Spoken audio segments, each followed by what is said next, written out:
بلال بھائی یہ آپ سے سوال یہ بات یہ پہلے کہ یہ امریکہ میں اسکول ہیں جہاں پہلی سے لے کے 12 گریڈ تک تعلیم مفت ہوتی ہے، کوئی پیسے نہیں ہے تو کوئی چارج نہیں کرتے.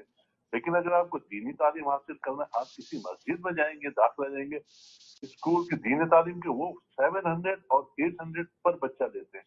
اگر کسی کے 3 بچے ہیں 2400-2500 تو تعلیم تو کئی دینی تعلیم تو نہیں مل سکتی، جو بڑے افسوس. جی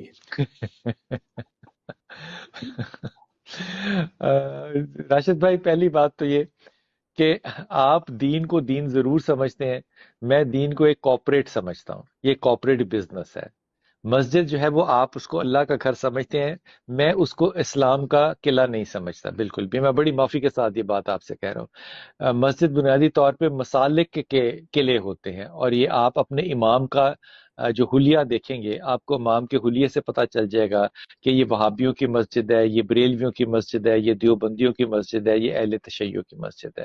آپ کو جمعے کے اللہ کی خطبے سے مسجد پتہ نہیں ہے. چل جائے گا کہ مسجد جو ہے یہ کس کی ہے. یہ اللہ کی مسجدیں نہیں ہیں. سو ان کو دین سے میرے خیال میں جوڑنے کی کوشش نہ کریں. وہ جو $600-700 لے رہے ہیں، آپ کہیں کھانا کھانے جاتے ہیں میک ڈونلڈ پہ تو آپ وہاں بھی تو پیسے دیتے ہیں، یہاں بچے کو تعلیم دینے کے لیے جاتے ہیں.